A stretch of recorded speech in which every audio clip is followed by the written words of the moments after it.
नमस्कार फॅमिली, मी एक आज वेगळा विषय मांडण्याचा प्रयत्न करते। तसा तो आपल्या सर्वांच्या जिव्हाळ्याचाच आहे। सुख आणि दुःख आपल्या आयुष्यामध्ये उमेदीचा काळ हा ठरलेलाच असतो। या काळामध्ये आपण आपल्या आयुष्याचे नवनवीन स्वप्न रंगवतो, पण काही अडथळ्यांमुळे ही स्वप्न पूर्ण होत नाहीत। वेळेतच सगळं साध्य झालं नाही की आयुष्यभर आपल्या स्वप्नांची फरफड होते। मग आपण हारल्याची जाणीव आपल्या मनामध्ये निर्माण होते। प्रत्येकाच्या आयुष्यामध्ये असे अनुभव येतात आणि जातातही। त्यावेळेस आपण कसं वागतो यावरती आपल्या आयुष्याची दिशा अवलंबून असते। जीवनात केवळ सुखच नाही तर त्याबरोबर दुःख देखील असतं।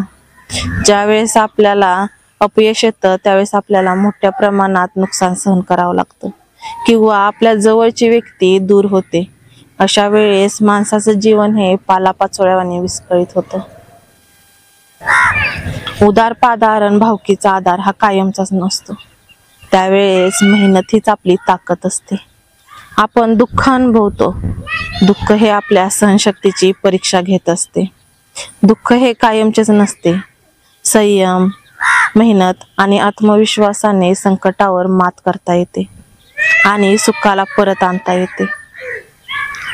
सुख दुःख या दोन्ही गोष्टींमध्ये एक गोष्ट साम्य आहे, ती म्हणजे बदल। आयुष्यात कुठलीही गोष्ट कायमची नसते, तात्पुरती असते। त्यामुळे दुःखाच्या काळात निराश होऊ नये आणि सुखाच्या क्षणात अतिगर्व करू नये। सुख दुःख हे दोन्ही आपल्या आयुष्याचे अंग आहेत। सुखाच्या काळात देवाजवळ आपण आभार मानले पाहिजेत आणि दुःखाच्या क्षणात देवाजवळ धैर्याचे बळ मागितले पाहिजे। दुःख हे खऱ्या अर्थाने आपल्याला शिकवते की कोणत्याही परिस्थितीमध्ये कष्ट आणि संयमाने आपण कुठेही उभे राहू शकतो। शेवटी मी एवढं सांगेन की सुख दुःख या दोन्ही गोष्टींना समांतर मानून आपण त्यांचा स्वीकार केला पाहिजे। सुख आपल्याला प्रेरणा देते तर दुःख आपल्याला बळ देते। जगाच्या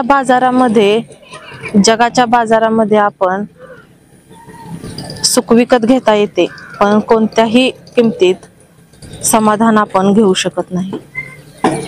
त्यामुळे आपण ह्या दोन्ही गोष्टींना समांतर मानून स्वीकारलं केलं पाहिजे आणि यामधून आपलं जीवन अधिक मजबूत बनवूया। व्हिडिओ आवडल्यास शेअर, लाईक, कमेंट नक्की करा आणि कोणी सबस्क्राईब करायचं राहिले असेल तर नक्की करा।